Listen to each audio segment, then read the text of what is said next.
네, 반갑습니다. 오늘 우리가 봐야 될 성경은 역대상하서입니다. 역대상하서는 책은 조금 두껍긴 하지만 이게 열왕기 상하서와 겹쳐 있는 내용이 좀 많기 때문에 그렇게 어려운 주제는 아닙니다.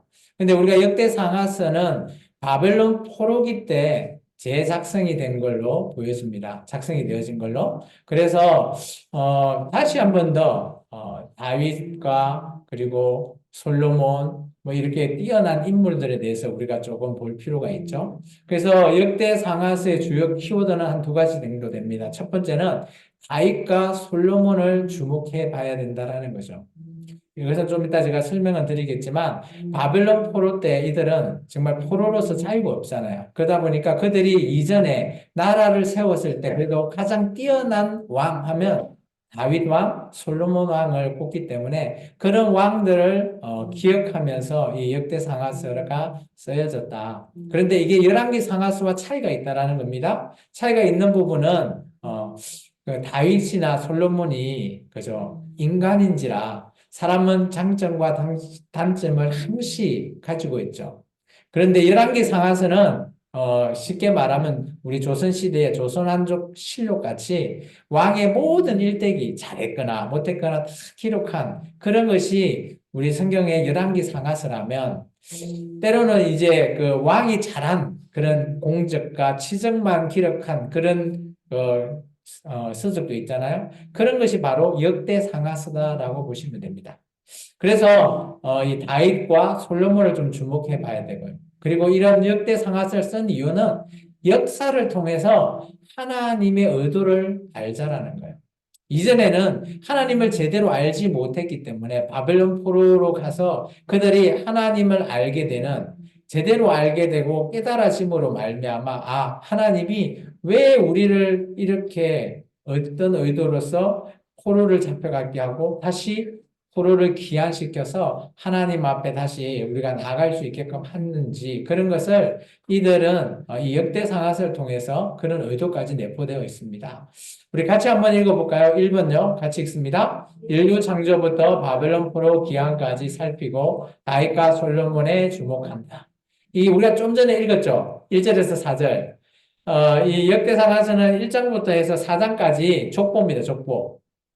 이들을 왜 족보에 연연할까요? 우리나라도 그러지 않아요? 각각 성씨에 대해서 족보, 막 어르신들 족보 찾죠? 왜 족보를 찾을까요? 그게 뿌리거든요.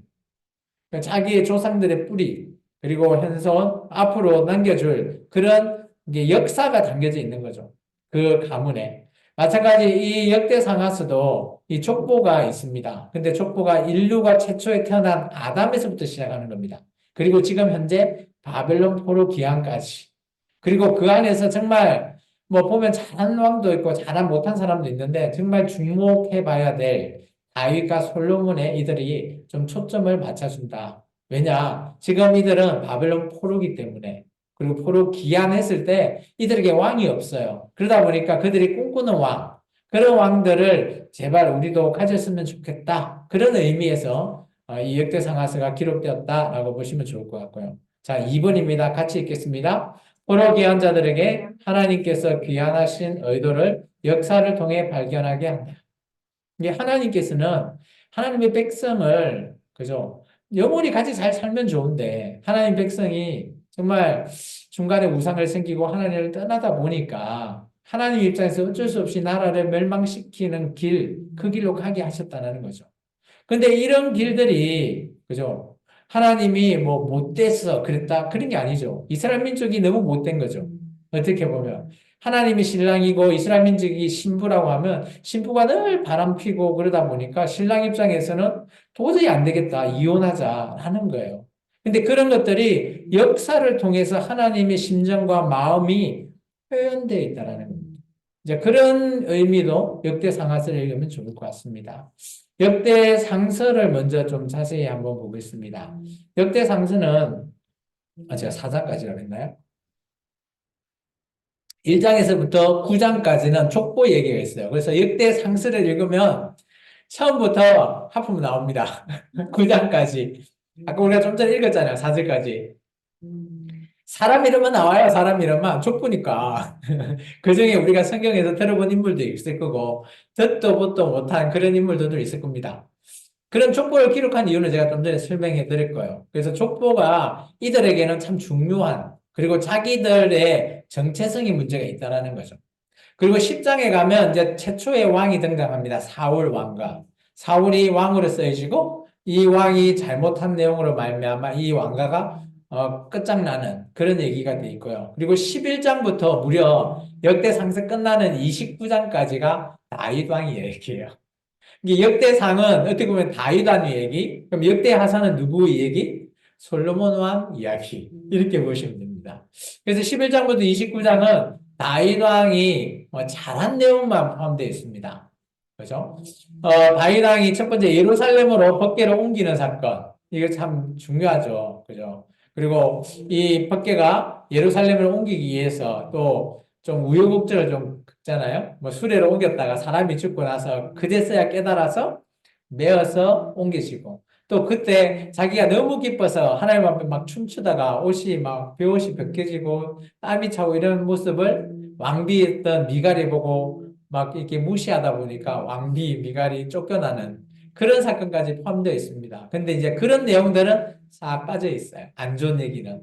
그리고 두 번째, 성전 건축을 하고자 하는 거죠. 자기는 예루살렘 성이라고 하는 어릿어릿한 성에서 살고 있는데 하나님은 말 그대로 텐트에 살고 있는 거예요. 성막이 텐트거든요.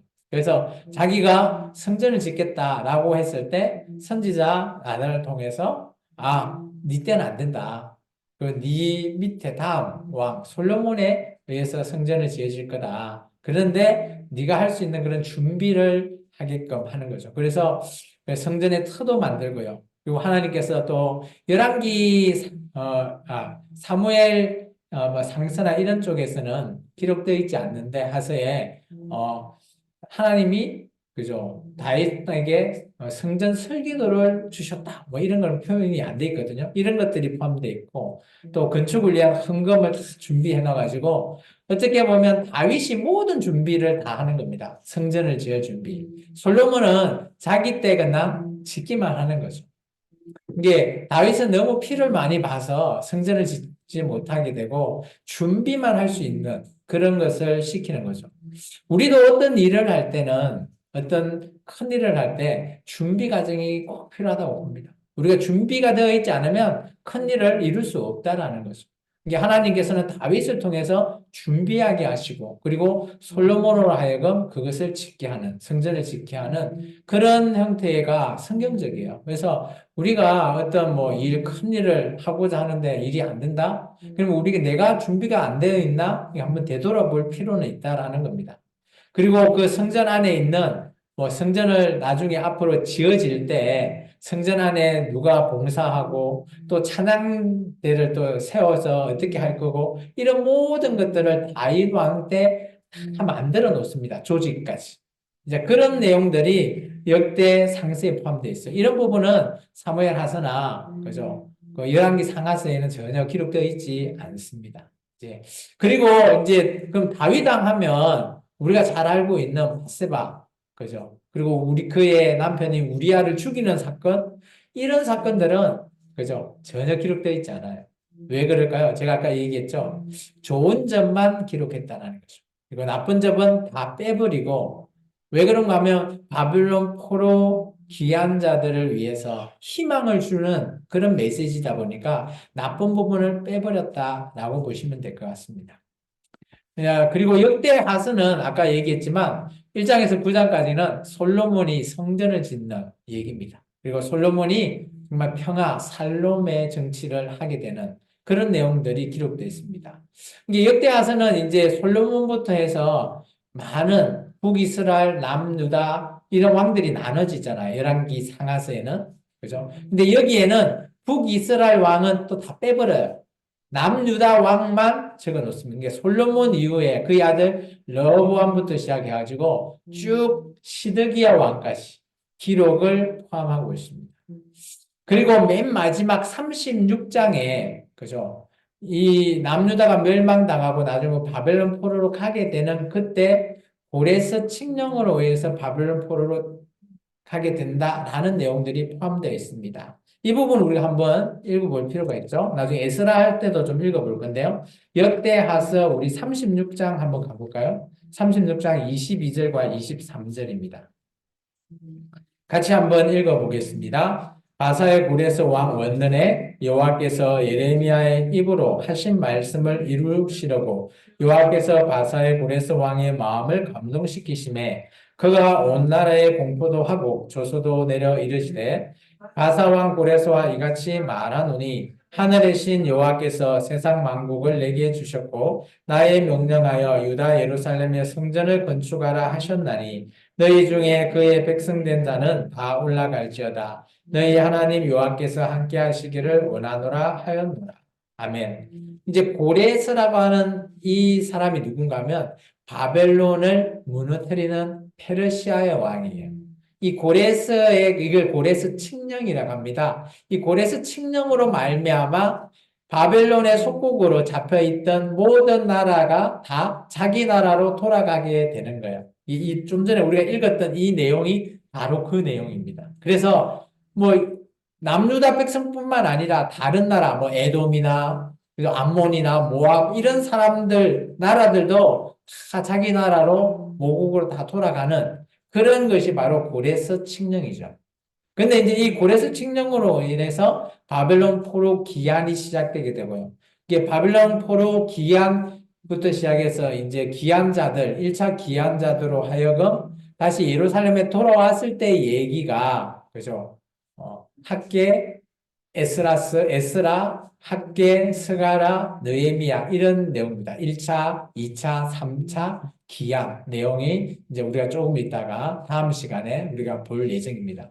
이처럼 역대하서는 아담에서부터 바벨론 포로 기한까지입니다. 그 내용의 스토리가 다 담겨 있다라고 보면 됩니다. 그리고 여기에는 빠져 있는 것들도 있고요. 그리고 남유다를 중점으로 세워지고 특히 다윗과 솔로몬을 중점적으로 봐라라는 겁니다. 그러면 우리가 열왕기 상하서와 역대 상하서의 차이점이 뭐냐?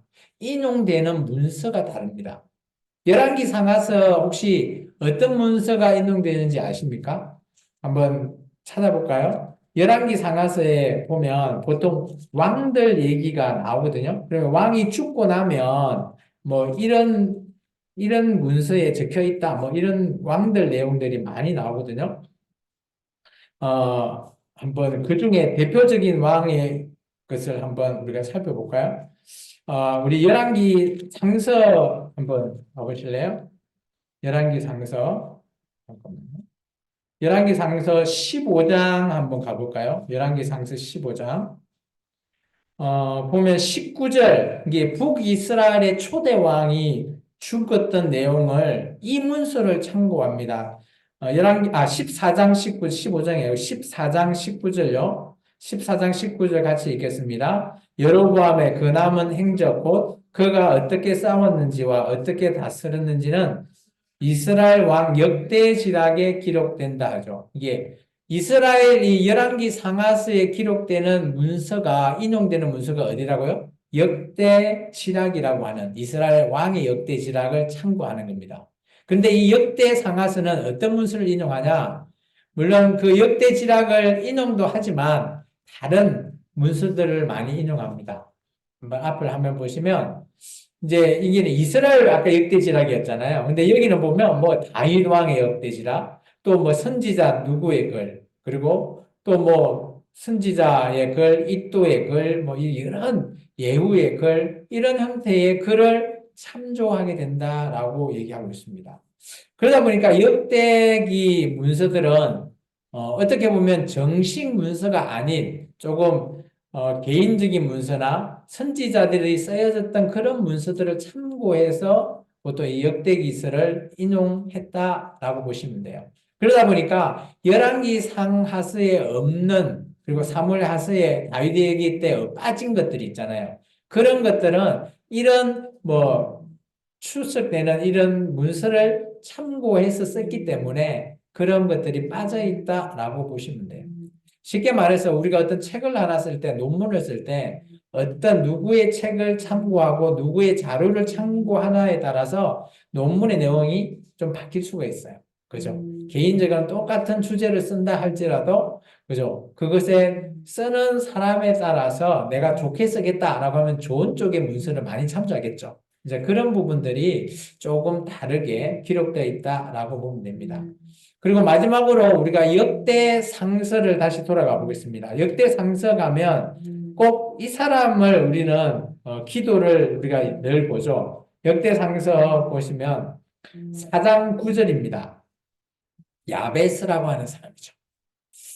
우리 같이 한번 읽어볼까요? 4장 9절에서 10절의 내용입니다. 야베스는 그의 형제보다 귀중한 자라. 그의 어머니가 이름하여 이르시되 야베스라 하였으니 이는 내가 수고로 낳았다 함이었더라. 야베스가 이스라엘 하나님께 아뢰려 이르되 주께서 내게 복을 주시거든 나의 지혜를 넓히시고 주의 손으로 나를 도우사 나로 환난을 벗으나 내게 근심이 없게 하옵소서 하였더니 하나님이 그가 구하는 것을 허락하셨더라. 이것은 그 열왕기 뭐 상하서나 이런 데 전혀 없어요. 야베스라고 하는 사람은 여기에만 등장합니다. 역대 상세에만 등장하죠. 이 야베스라고 하는 사람은 아마 유다 지파인 것 같고요. 이때 아마 이 사람은 바벨론이나 이런 쪽, 이게 그때에 쓰여졌던 문서다 보니까 아마 태어났던 그런 곳이 어딘지는 기록하고 있지 않지만 이 사람으로 하여금 이 사람이 불려지는 이름이 귀중한 자라고 불려집니다. 이것은 이제 성경 다른 데서도 이 귀중한 자라는 표현을 쓰고 있진 않아요. 이 야베스에게만 쓰여 있다 보니까 지금은 조금 덜한데 옛날에는 이 야베스의 기도가 기도의 그냥 가장 그 기본이 된다라고 해서 야베스의 기도에 대해서 어마어마하게 많이 뭐 부흥 집회도 하고 많이 했습니다. 기도는 이렇게 해라 라고 하면서 했죠. 아마 야베스가 태어날 때 참 수고롭게 태어났다라 했죠. 힘들게 태어난 것 같습니다. 이게 그때가 뭐 어떤 시대인지는 정확하게 기록되어 있지 않지만 보통 학자들은 이때가 바벨론 포로로 잡혀 있을 때 태어나지 않았나 보통 추정합니다.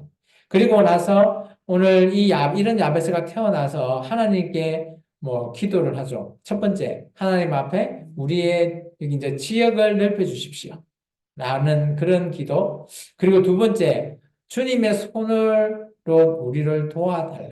라고 하면서 지금 현재 상황을 얘기하죠. 현재 이 환란, 그리고 근심, 이런 것을 좀 벗어날 수 있게 해달라라고 했죠.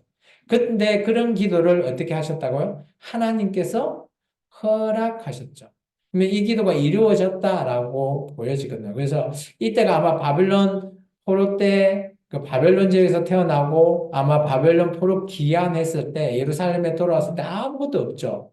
그럴 때 이 지역을 좀 넓혀주시고 또 주님 우리가 이런 힘들고 이방 사람들과의 이런 환란, 근심 이런 것들을 잘 이겨낼 수 있게 해달라라고 한 것이 하나님이 허락이 돼서 그 새로운 포로 귀한 공동체에게 희망을 주고 소망을 주는 기도다라고 보통 얘기하고 있습니다. 그래서 이 야베스의 기도는 어려운 자, 힘든 자의 기도 제목에 정술로 되어 있죠. 그래서 많이 어렵고 힘든 자들은 야베스처럼 기도하십시오. 그러면 하나님께서 들어주십니다. 라는 그런 의미로 이 야베스의 기도를 많이 사용했습니다.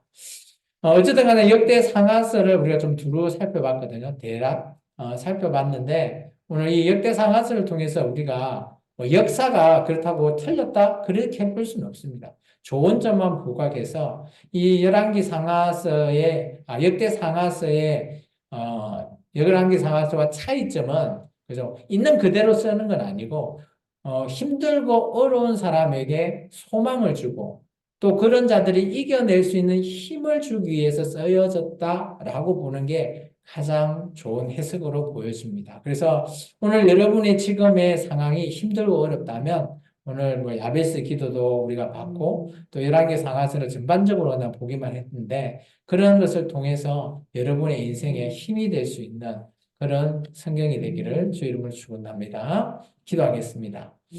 사랑해 주님 감사합니다. 오늘